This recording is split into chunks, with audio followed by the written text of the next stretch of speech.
شرف آقا کی زیارت کا ملا، ان صحابیات پر لاکھوں سلام۔ الحمدللہ رب العالمین والصلاة والسلام على سید المرسلین، اما بعد فاعوذ باللہ من الشیطان الرجیم، بسم اللہ الرحمن الرحیم۔ الصلاة والسلام علیک یا رسول اللہ وعلى آلک واصحابک یا حبیب اللہ، الصلاة والسلام علیک یا نبی اللہ وعلى آلک واصحابک یا نور اللہ۔ قبر کے امتحان امیر اہل سنت کا بہت پیارا بیان ہے۔ یہ آڈیو کیسٹ میں بھی دستیاب ہے، وی سی ڈی کی صورت میں بھی دستیاب ہے، اور اس کا تحریری گلدستہ بھی آپ پڑھ سکتے ہیں۔ اس میں جو درود پاک کی فضیلت لکھی ہے، جامع صغیر حدیث نمبر 4580 کے حوالے سے وہ سن لیجئے۔ سرکار نامدار مدینے کے تاجدار حبیب پروردگار شفیع روز شمار جناب احمد مختار صلی اللہ تعالی علیہ وآلہ وسلم کا ارشاد نور بار، تم اپنی مجلسوں کو مجھ پر درود پاک پڑھ کر آراستہ کرو، کیونکہ تمہارا مجھ پر درود پاک پڑھنا بروز قیامت تمہارے لیے نور ہوگا۔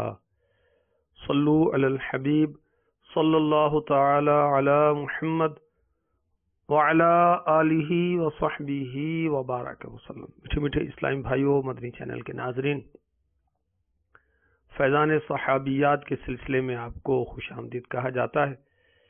اس سلسلے میں صحابیات رضی اللہ تعالی عنہن کی پاک سیرت اور اس سے حاصل ہونے والے مدنی پھول ہم چننے کی سعادت حاصل کرتے ہیں۔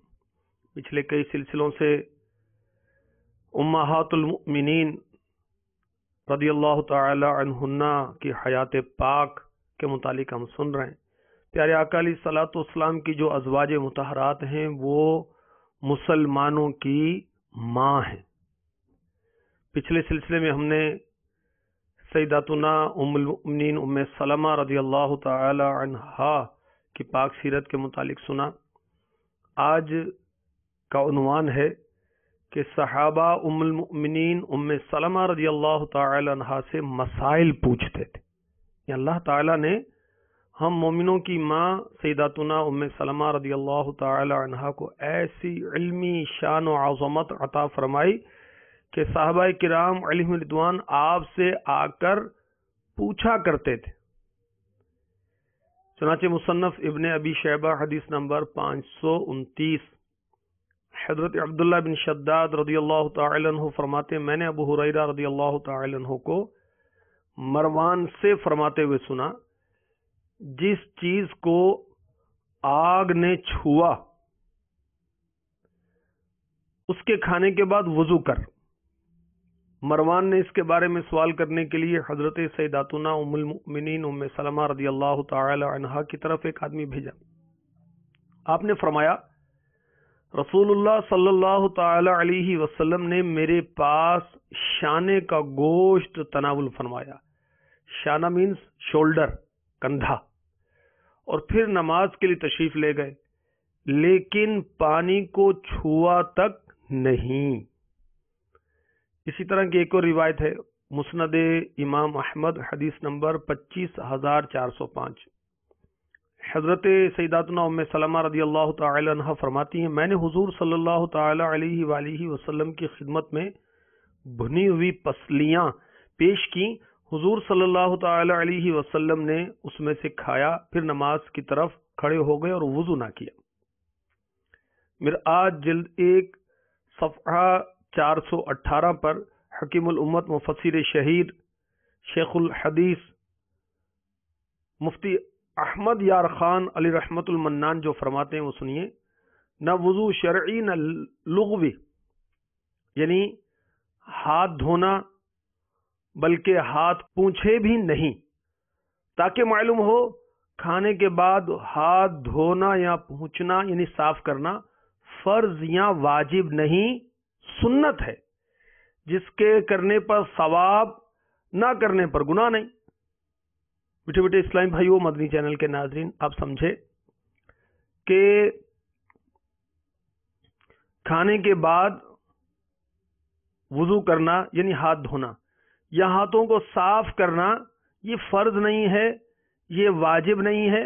ہمارے آقا صلی اللہ تعالی علیہ وسلم نے کھانے کے بعد ہاتھ دھونے کو ترک کیا تاکہ معلوم ہو جائے یہ فرض و واجب نہیں ہے، ہاں یہ سنت ہے، اور اس سنت کی بڑی فضیلت ہے۔ فیضان سنت جو کہ مکتبۃ المدینہ کی مطبوعہ کتاب ہے اور دعوت اسلامی کے مدنی ماحول میں اس کا درس دیا جاتا ہے، یہ جلد اول ہے۔ جلد دوم کا حصہ غیبت کی تباہ کاریاں، نیکی کی دعوت بھی شائع ہو چکی ہے۔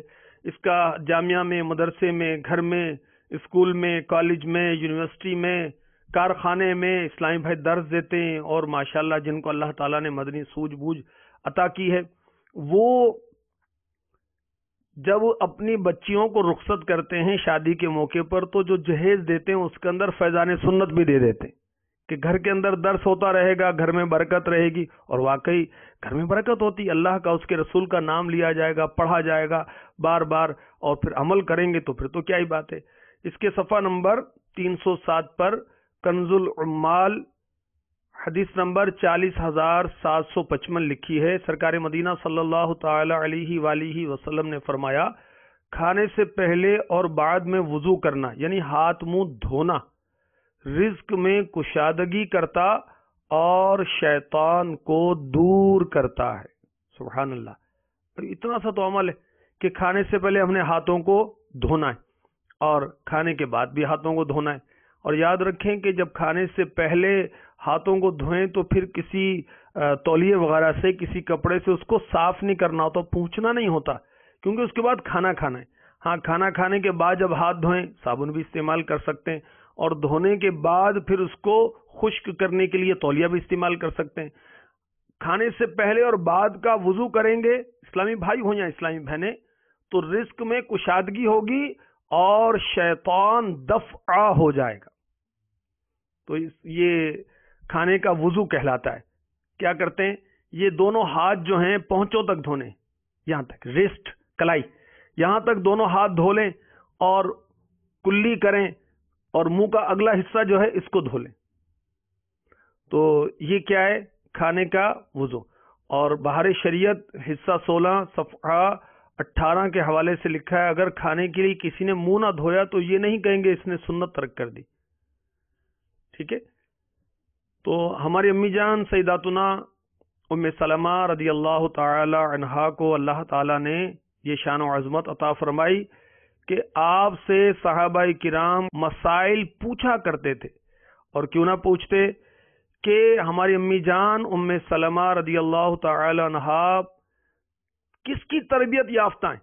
پیارے آقا علیہ الصلوۃ والسلام کی۔ سبحان اللہ، جنہیں اللہ تعالی نے سکھایا انہوں نے انہیں سکھایا، تو ان سے پھر صحابہ کرام سیکھتے ہیں۔ تو کاش امی جان کے صدقے میں ہمیں بھی علم دین سیکھنے کا جذبہ نصیب ہو جائے، اور سیکھنا چاہیے۔ قرآن پاک میں ایک آیت ہے اس تعلق سے، وہ میں پیش کرتا ہوں۔ چنانچہ پارہ 17 سورہ انبیاء اور آیت نمبر 7 کا یہ جز ہے، فَاسْأَلُوا أَهْلَ الذِّكْرِ إِن كُنتُمْ لَا تَعْلَمُونَ۔ تو اے لوگو، علم والوں سے پوچھو اگر تمہیں علم نہ ہو۔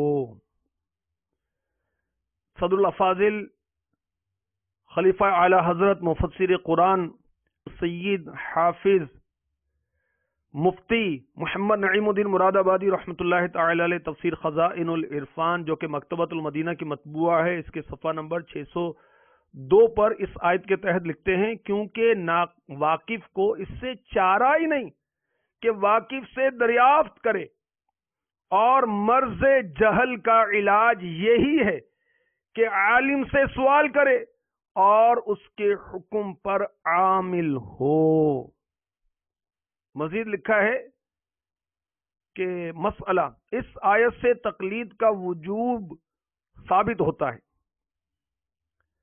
تو میٹھے میٹھے اسلام بھائی و مدنی چینل کے ناظرین، جس کو نہیں معلوم وہ ان سے پوچھے جن کو معلوم ہے۔ اور بہت سارے امراض ہمیں لاحق ہو جاتے ہیں، کسی کا بلڈ پریشر کم ہوتا ہے، کسی کا زیادہ ہو جاتا ہے، کسی کو معاذ اللہ کینسر ہو جاتا ہے، کسی کو ہیپاٹائٹس ہو جاتا ہے، کسی کو نزلہ، کسی کو زکام ہے، کسی کی کمر میں درد ہے، کسی کی ٹانگ میں درد ہے، کسی کے وہ ہاتھ پیر ٹھنڈے ہو جاتے ہیں، کسی کو کھانسی نہیں چھوڑتی۔ تو ہر مرض کا ہم علاج کرتے ہیں۔ اب علاج متعلقہ معالج سے ہوگا نا، متعلقہ شعبے والے سے ہوگا۔ اور اسی طرح جہالت یہ بھی ایک مرض ہے، اس کو بھی مرض تسلیم کریں، اس کا بھی علاج ہے۔ اس کا علاج کیا ہے؟ علم دین حاصل کریں تو مرض جہل کا علاج ہو جائے گا۔ ورنہ شادیوں میں الٹے سیدھے دھندے، فوتگی میں الٹے سیدھے معاملات، استغفر اللہ، کتنی وہ خبریں ملتی ہیں کہ وہ مرنے والی اسلامی بہن اگر کوئی ہے، کوئی عورت ہے، خاتون ہے، اگر وہ ان میریڈ ہے، کنواری فوت ہو گئی، تو اس کو وہ شادی والے کپڑے پہنا کر نت نیا فیشن کرا کے استغفر اللہ اس کی میت کو تدفین کرتے ہیں۔ بعض وہ مردہ جو میتیں ان کی داڑیاں موڑ دیتے ہیں، استغفر اللہ، حالانکہ اس کی بھی اجازت نہیں ہے۔ اور شادی کے موقع پر الٹے الٹے معاملات، اسی طرح فوتگیوں کے معاملات، لین دین کے معاملات میں رسومات اور جہالت کے نت نئے طرح طرح کے کام ہوتے ہیں۔ وجہ کیا کہ علم نہیں ہے اور علم والوں سے رابطہ نہیں ہے۔ تو الحمدللہ عز و جل دعوت اسلامی نے علم حاصل کرنا آسان کر دیا۔ کس طرح؟ ہفتہ وار اجتماع کے ذریعے اسلامی بھائیوں کے ہفتہ وار اجتماع میں آئیں اور اپنے مرض جہل کا علاج کریں۔ مدنی قافلوں میں چلے جائیں، 3 دن کا مدنی قافلہ ہوتا ہے، 72 گھنٹے کا۔ اور جو سفر کرتے ہیں وہ یہ کہتے ہیں کہ ہم نے عمر بھر اتنا نہیں سیکھا جتنا قافلے میں علم حاصل ہوا۔ ہمیں نماز پڑھنی نہیں آتی تھی، ہماری اتنی عمر ہو گئی، ہمیں غسل کرنا نہیں آتا تھا، ہماری اتنی عمر ہو گئی۔ اسی طرح دعوت اسلامی کے مدرسۃ المدینہ بالغان میں اسلامی بہنوں کے لیے مدرسۃ المدینہ بالغات، اسلامی بہنوں کے لیے ہفتہ وار اجتماع، اسلامی بہنوں کے تربیتی حلقے ہوتے ہیں۔ اسلامی بہنوں کی الحمدللہ عز و جل اب تو تربیت گاہ کی ترکیب ہے، ملک میں اور بیرون ملک میں بھی اس کی تراکیب ہے۔ اسی طرح اسلامی بہنوں کے لیے 12 دن کا رہائشی کورس کروایا جاتا ہے، جہاں پر ان کا مرض جہل جو ہے دور کرنے کی کوشش کی جاتی ہے اور علم دین کا انہیں تحفہ عنایت کیا جاتا ہے الحمدللہ عز و جل۔ تو علم دین حاصل کرنے کے لیے بہت سے ذرائع دعوت اسلامی نے فراہم کیے ہیں۔ دعوت اسلامی کی ویب سائٹ www.dawatislami.net یہ بھی مرض جہل کا علاج ہے۔ اسی طرح دعوت اسلامی نے کتب شائع کی ہیں، ان کو لے کر پڑھیں، یہ بھی مرض جہل کا علاج ہو جائے گا۔ اسی طرح دارالافتاء اہل سنت قائم ہے، جس پر آپ ای میل کے ذریعے، فونز کے ذریعے معلومات کر سکتے ہیں۔ اسلامی بھائی تو ڈائریکٹلی بالمشافہ جا کے مل سکتے ہیں، اسلامی بہنیں اپنے کسی محرم کو بھیج دیں، ابو کو بھیج دیں، بھائی کو بھیج دیں، اپنے بچوں کے والد کو بھیج دیں، اپنے بیٹے کو کسی کو بھیج دیں، اور کوئی ایسی صورت نہیں تو خود بھی فون کے ذریعے دارالافتا رابطہ کر کے اپنے مسائل معلوم کر سکتے ہیں، اور معلوم کرنا چاہیے۔ اور پھر وہاں سے جو شرعی حکم ملے، جو شرعی رہنمائی ہو، اس کے مطابق عمل کر کے دین و دنیا کی برکتیں حاصل کرنی چاہیے۔ صلو علی الحبیب صلی اللہ تعالی علی محمد وعلی آلہ وصحبہ وبارک وسلم۔ سیداتنا ام سلمہ رضی اللہ تعالی عنہا کا ذکر خیر ہو رہا ہے کہ آپ کی ایسی شان تھی، ایسی علمیت تھی کہ صحابہ کرام علیہم رضوان آپ سے مسائل پوچھا کرتے تھے۔ آئیے اس کی ایک اور جھلک ملاحظہ فرمائیے۔ چنانچہ بخاری شریف 1157 حدیث نمبر ہے اور مسلم شریف میں 1377 حدیث نمبر ہے۔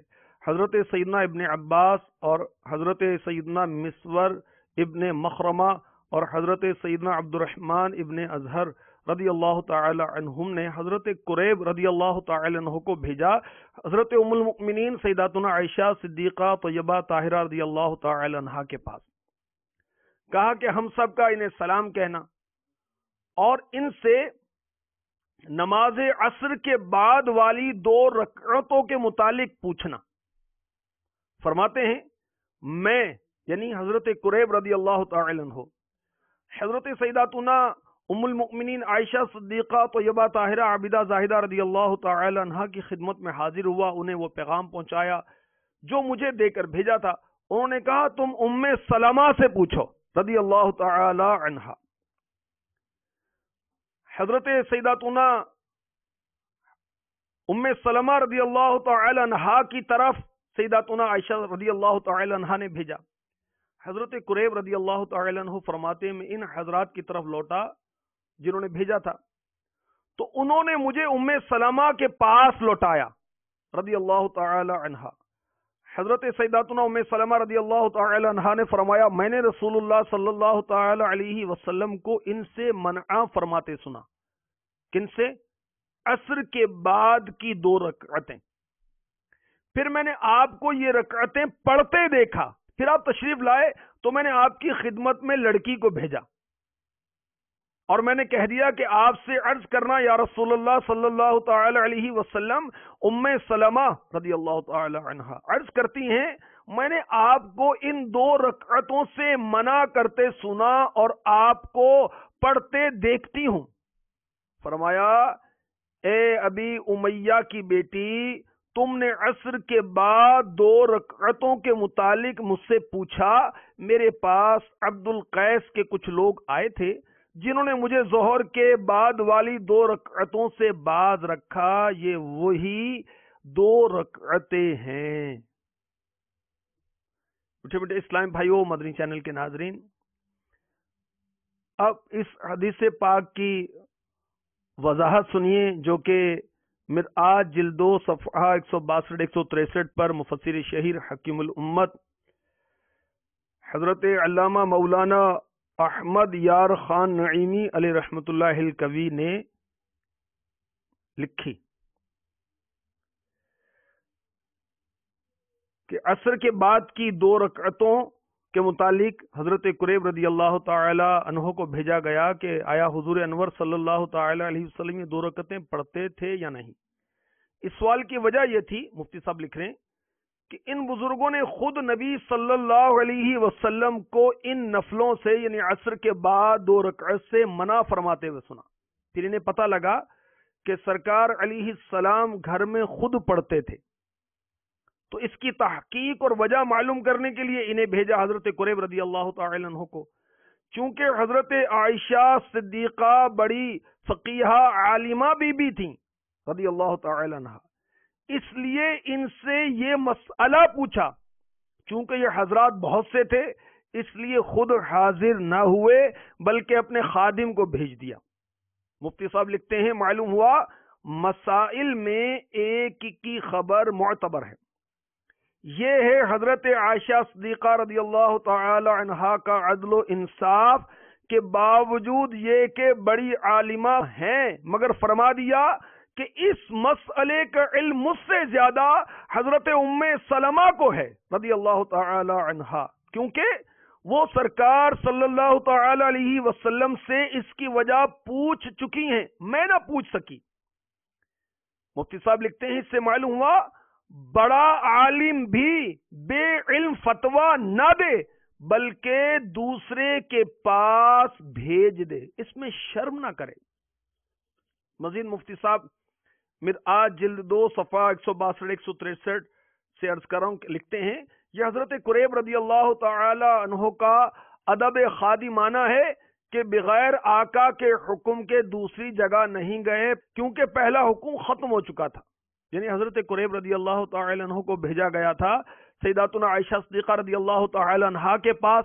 انہوں نے فرمایا کہ تم اس مسئلے کو ام سلمہ سے پوچھو رضی اللہ تعالی عنہا. تو حضرت قریب رضی اللہ تعالی عنہ کا ادب دیکھیے کہ یہ ڈائریکٹلی ام المؤمنین سیداتنا ام سلمہ رضی اللہ تعالی عنہا کی خدمت میں حاضر نہ ہوئے بلکہ پھر دوبارہ یہ حضرت ابن عباس رضی اللہ تعالی عنہ اور حضرت مسور ابن مخرمہ اور حضرت عبد الرحمن ابن اظہر رضی اللہ عنہم کے پاس حاضر ہوئے کہ انہوں نے مجھے ادھر بھیجا تھا. اب یہاں آئے تو اب انہوں نے پھر دوبارہ حضرت ام سلمہ رضی اللہ تعالی عنہا کی طرف بھیجا. سرکار صلی اللہ تعالی علیہ وسلم کو اور کسی بیوی پاک کے گھر میں نفل پڑھتے دیکھا. پھر جب میرے گھر میں تشریف لائے یہ حضرت سیداتنا ام سلمہ رضی اللہ تعالی عنہا فرما رہی ہیں کہ جب میرے گھر میں تشریف لائے تو جس گوشے میں یعنی جس کونے میں سرکار علیہ الصلوۃ والسلام بیٹھے تھے وہاں میں خود نہ گئی بلکہ کسی لڑکی کو بھیجا۔ حضور انور صلی اللہ تعالی علیہ وسلم نے اس لڑکی کی معرفت خود حضرت ام سلمہ رضی اللہ تعالی عنہ سے خطاب فرمایا، کیونکہ اصل سائلہ آپ ہی تھیں رضی اللہ تعالی عنہ۔ سرکار نے کیا فرمایا صلی اللہ تعالی علیہ وسلم؟ پوچھا کیا گیا کہ عصر کے بعد 2 رکعتیں پڑھنا، تو سرکار صلی اللہ تعالی علیہ وسلم نے فرمایا ایک بار ہم وفد عبد القیس کو تبلیغ کرنے کی وجہ سے ظہر کی 2 رکعتیں نہ پڑھ سکے تھے، پھر وہ رکعتیں عصر کے بعد قضا کی، لیکن طریقہ ہمارا یہ ہے کہ جب کوئی نیکی ایک بار کر لیتے ہیں تو پھر ہمیشہ ہی کرتے ہیں، اس لیے اب ہمیشہ ہی پڑھ رہے ہیں، پھر بعد عصر پڑھنا اور پھر ہمیشہ پڑھنا حضور انور صلی اللہ تعالی علیہ وآلہ وسلم کی خصوصیتیں ہمیں اس سے منع کیا گیا ہے۔ جیسے روزہ وصال، کیا آپ رکھتے تھے روزہ وصال؟ جیسے چند دن کا اکٹھا ہی روزہ رکھ لینا، مثلا 1 تاریخ کو روزہ رکھا اور 8 تاریخ کو افطار کیا، تو یہ پیارے آقا علیہ الصلوۃ والسلام اس طرح روزہ وصال رکھتے تھے مگر امت کو منع فرمایا۔ مزید مفتی صاحب لکھتے ہیں چنانچہ طحطاوی نے اس حدیث کے ساتھ یہ بھی ذکر کیا کہ حضرت سیداتنا ام سلمہ رضی اللہ تعالی عنہا نے عرض کیا یا رسول اللہ صلی اللہ تعالی علیہ وآلہ وسلم ہم بھی قضا کر لیا کریں؟ فرمایا نہیں۔ تو میٹھے میٹھے اسلام بھائیوں، مدنی چینل کے ناظرین، معلوم ہوا کہ صحابہ کرام علیہم رضوان سیداتنا ام سلمہ رضی اللہ تعالی عنہا سے مسائل پوچھتے تھے۔ یہ بھی معلوم ہوا کہ عصر کی نماز کے بعد نفل نمازیں پڑھنے کی ہمیں اجازت نہیں۔ میرے آقا صلی اللہ تعالی علیہ وسلم ظہر کی جو 2 سنتیں ہیں وہ عصر کے بعد قضا کرتے ہیں، اور یہ آپ کی خصوصیت ہے، کسی اور کو اس کی اجازت نہیں۔ جیسا کہ ہماری امی جان نے پوچھا تو پیارے آقا علیہ الصلوۃ والسلام نے اس کا منع فرما دیا۔ نزہۃ القاری جلد 2 صفحہ 735، فقیہ اعظم ہند حضرت مولانا شریف الحق امجدی علی رحمۃ اللہ الکوی اس حدیث پاک کی شرح میں فرماتے ہیں احناف کے یہاں جو امام اعظم ابو حنیفہ رحمۃ اللہ تعالی علیہ کے پیروکار ہیں انہیں کہا جاتا ہے حنفی، اور اس کی جمع ہے احناف۔ فقیہ اعظم ہند لکھتے ہیں احناف کے یہاں عصر کے بعد جب تک آفتاب میں یعنی سورج میں زردی نہ آ جائے، یعنی غروب سے 20 منٹ پہلے تک قضا نماز پڑھ سکتے ہیں، البتہ آفتاب میں زردی آ جانے کے بعد غروب تک قضا کی بھی اجازت نہیں۔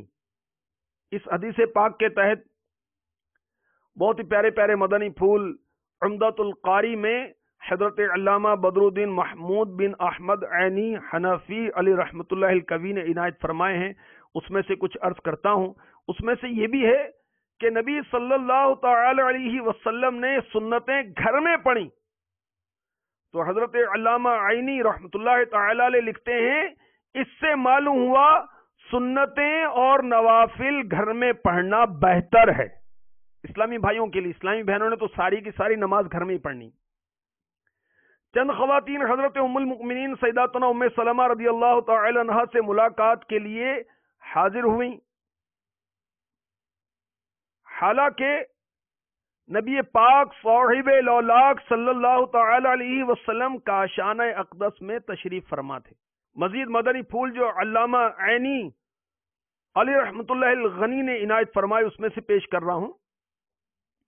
حضرت ام المؤمنین حضرت سیداتنا ام سلمہ رضی اللہ تعالی عنہا نے نبی پاک صاحب لولاک صلی اللہ تعالی علیہ وآلہ وسلم سے عصر کے بعد 2 رکعت پڑھنے کا سبب پوچھا۔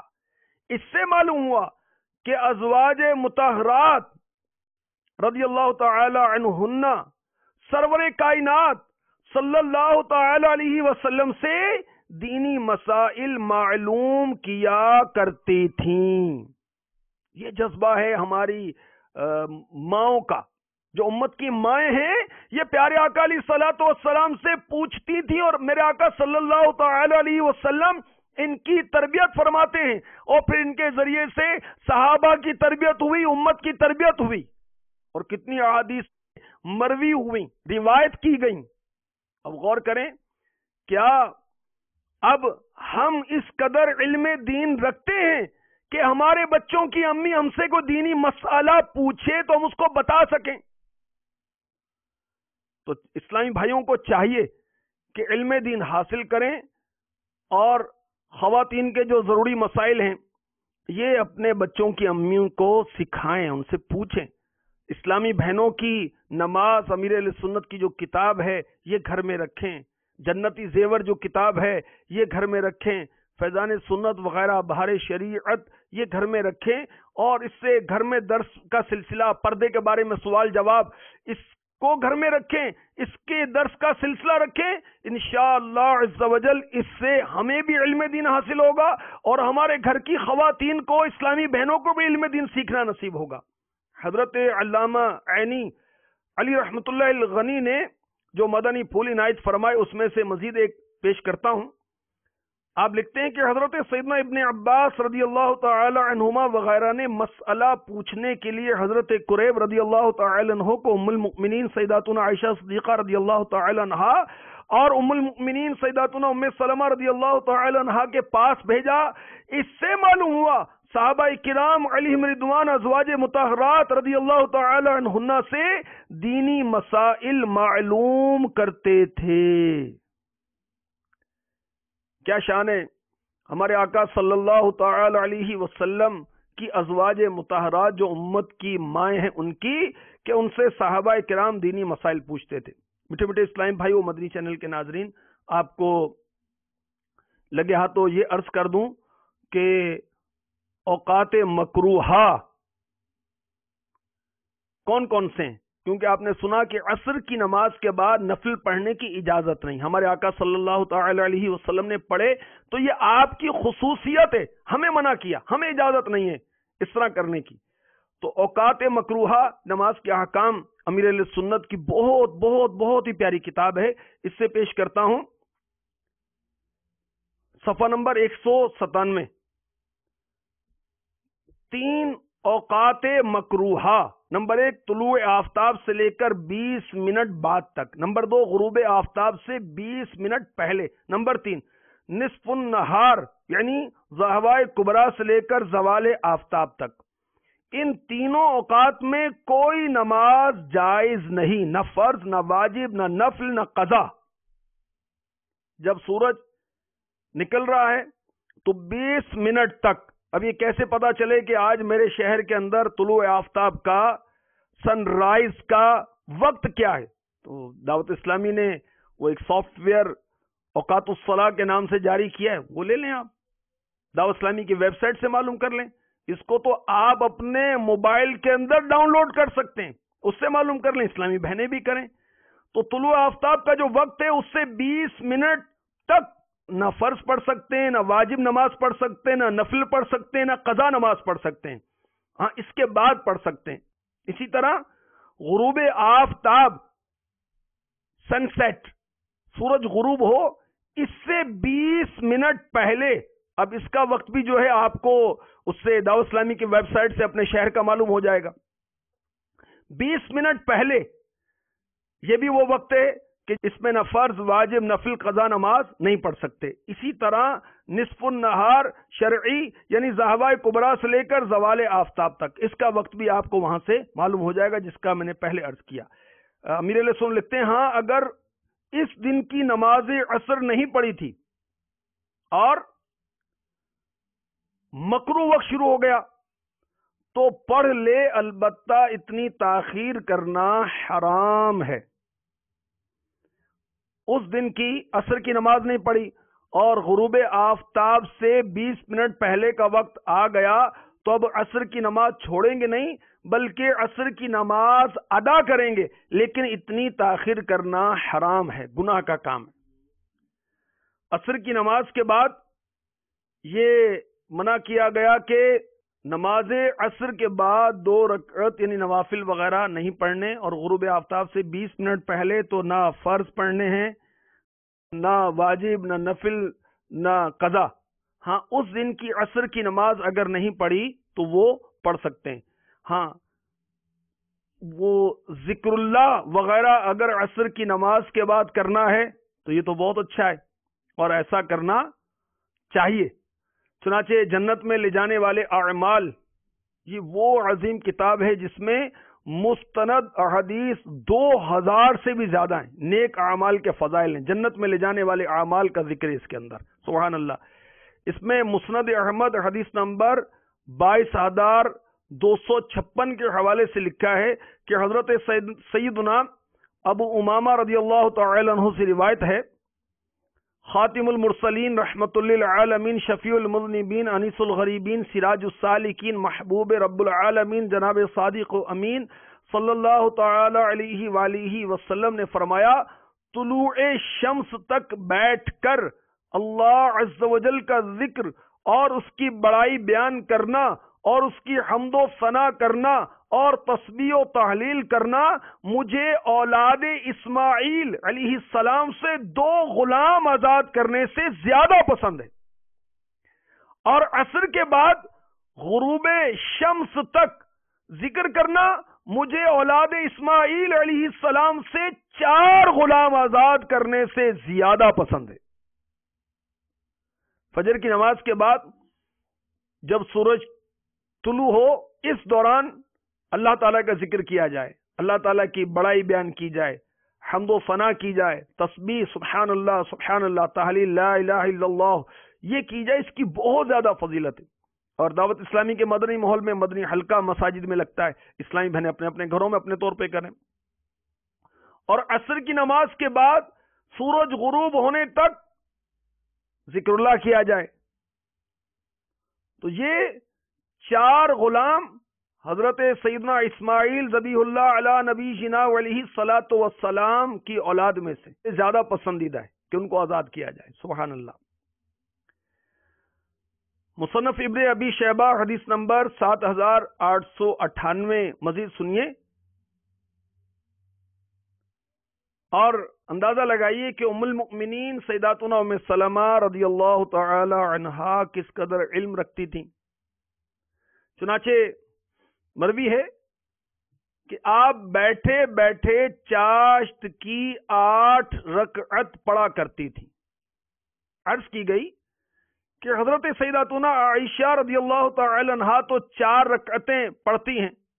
ارشاد فرمایا حضرت عائشہ جوان ہیں رضی اللہ تعالی عنہا۔ امیر اہل سنت اسلامی بھائیوں کو 72 مدنی انعامات میں اور اسلامی بہنوں کو 63 مدنی انعامات میں اس کی ترغیب دلاتے ہیں۔ ام المؤمنین سیداتنا ام سلمہ رضی اللہ تعالی عنہا بیٹھ کر چاشت کی 8 رکعت ادا کرتی تھی۔ تو بیٹھ کر نفل پڑھنا کیسا؟ بہار شریعت جلد اول صفحہ 670 جو مکتبۃ المدینہ نے شائع کیے، اس میں مسئلہ نمبر 40 اور 45 عرض کرتا ہوں۔ مفتی امجد علی اعظمی علی رحمت اللہ الکوی لکھتے ہیں، کھڑے ہو کر پڑھنے کی قدرت ہو جب بھی بیٹھ کر نفل پڑھ سکتے ہیں، کھڑے کھڑے پڑھ سکتے ہیں، مگر اس کے باوجود بھی اگر کسی نے بیٹھ کر نفل پڑھے تو پڑھ سکتے ہیں، مگر کھڑے ہو کر پڑھنا افضل ہے کہ حدیث میں فرمایا بیٹھ کر پڑھنے والے کی نماز کھڑے ہو کر پڑھنے والے کی نصف ہے، نصف یعنی ہاف، آدھی، اور عذر کی وجہ سے بیٹھ کر پڑھے تو ثواب میں کمی نہ ہوگی۔ یہ جو آج کل عام رواج پڑ گیا ہے کہ نفل بیٹھ کر پڑھا کرتے ہیں، بظاہر یہ معلوم ہوتا ہے شاید بیٹھ کر پڑھنے کو افضل سمجھتے ہیں، ایسا ہے تو ان کا خیال غلط ہے۔ وتر کے بعد جو 2 رکعت نفل پڑھتے ہیں ان کا بھی یہی حکم ہے کہ کھڑے ہو کر پڑھنا افضل ہے، اور اس میں اس حدیث سے دلیل لانا کہ حضور اقدس صلی اللہ تعالی علیہ وسلم نے وتر کے بعد بیٹھ کر نفل پڑھے، صحیح نہیں۔ یہ حضور صلی اللہ تعالی علیہ وسلم کے مخصوصات میں سے ہے۔ چنانچہ صحیح مسلم شریف کی حدیث حضرت عبداللہ بن عمرو رضی اللہ تعالی عنہما سے اس حدیث کی تخریج کی ہے علمیہ نے، اور حدیث نمبر ہے 126 صحیح مسلم شریف کی۔ چنانچہ مجھے خبر پہنچی، حضرت عبداللہ بن عمرو رضی اللہ تعالی عنہما فرما رہے ہیں، مجھے خبر پہنچی کہ حضور اقدس صلی اللہ علیہ وسلم نے فرمایا کہ بیٹھ کر پڑھنے والے کی نماز کھڑے ہو کر پڑھنے والے کی نماز سے آدھی ہے۔ اس کے بعد میں حاضر خدمت اقدس ہوا تو حضور صلی اللہ تعالی علیہ وسلم کو بیٹھ کر نماز پڑھتے ہوئے پایا۔ سر اقدس پر میں نے ہاتھ رکھا کہ بیمار تو نہیں؟ ارشاد فرمایا کیا ہے اے عبداللہ رضی اللہ تعالی عنہ؟ عرض کی یا رسول اللہ صلی اللہ تعالی علیہ وسلم، حضور صلی اللہ علیہ وسلم نے تو ایسا فرمایا ہے، اور حضور صلی اللہ علیہ وسلم بیٹھ کر نماز پڑھتے ہیں۔ فرمایا ہاں، لیکن میں تم جیسا نہیں۔ مفتی امجد علی اعظمی علی رحمت اللہ الکوی مزید لکھتے ہیں کہ یہ حکم حضور صلی اللہ علیہ وسلم کے خصائص سے ہے۔ مسئلہ 45، نفل بیٹھ کر پڑھے تو اس طرح بیٹھے جیسے تشہد میں بیٹھا کرتے ہیں۔ اتحیات پڑھنے کی حالت کو تشہد کہتے ہیں، تشہد میں بیٹھا کرتے ہیں، مگر قرات کی حالت میں ناف کے نیچے ہاتھ باندھے رہے جیسے قیام میں باندھتے ہیں۔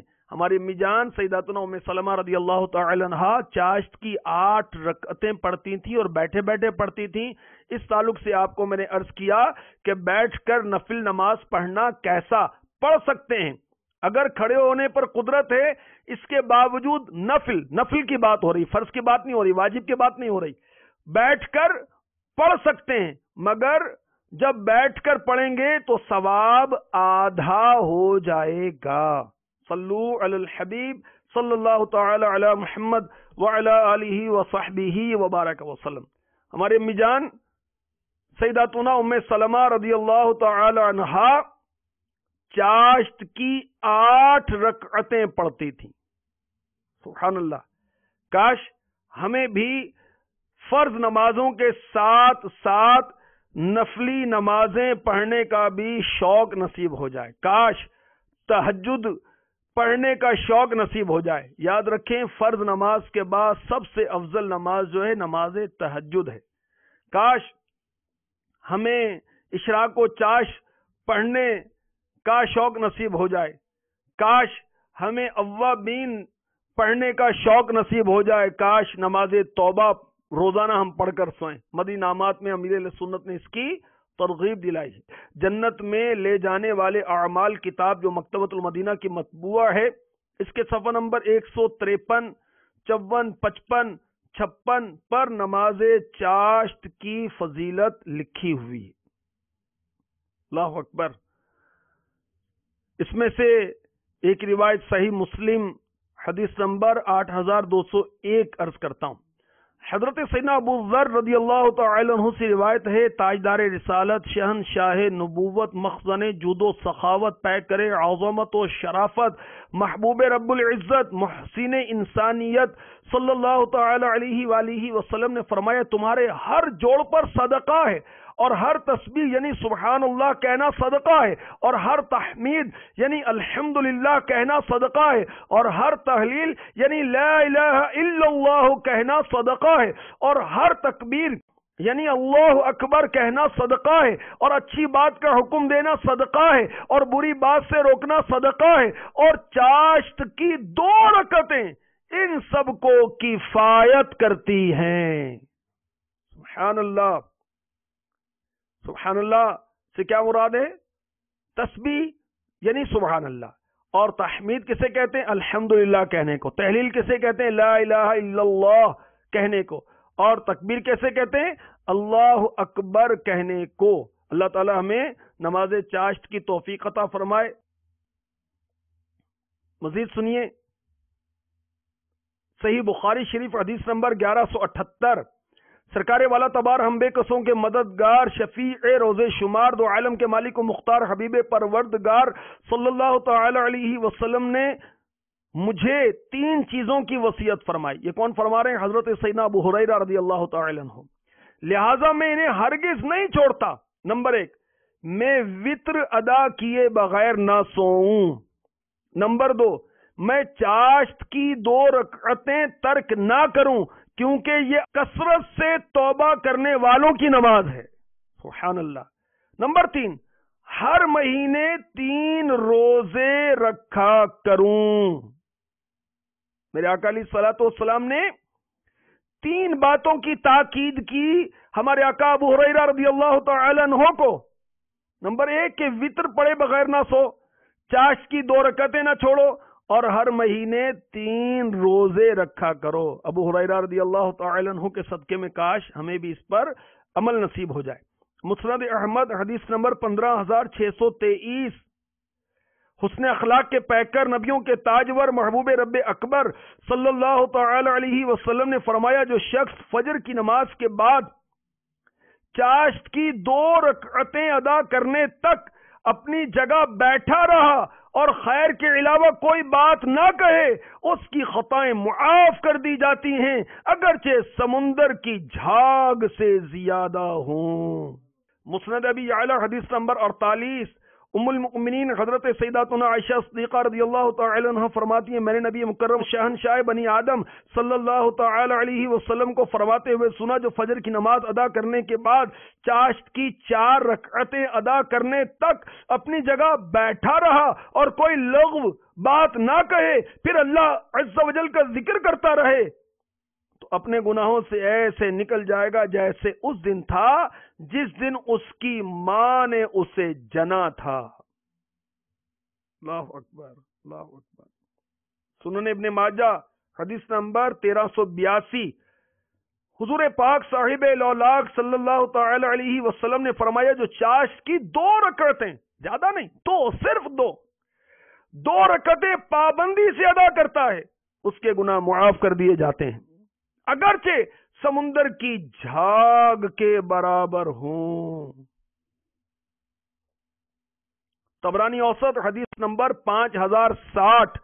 شہنشاہ خوش خصال، پیکر حسن و جمال، دافع رنج و ملال، صاحب جود و نوال، رسول بے مثال، بی بی آمینہ کے لال صلی اللہ تعالی علیہ وآلہ وسلم نے فرمایا بے شک جنت میں ایک دروازہ ہے جسے ضحیٰ کہا جاتا ہے.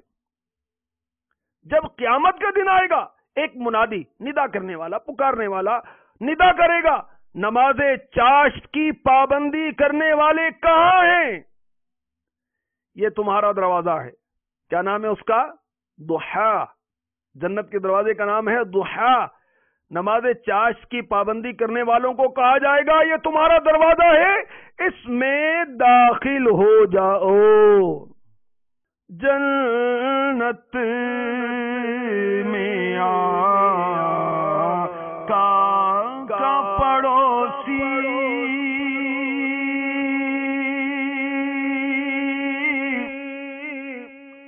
بن جائے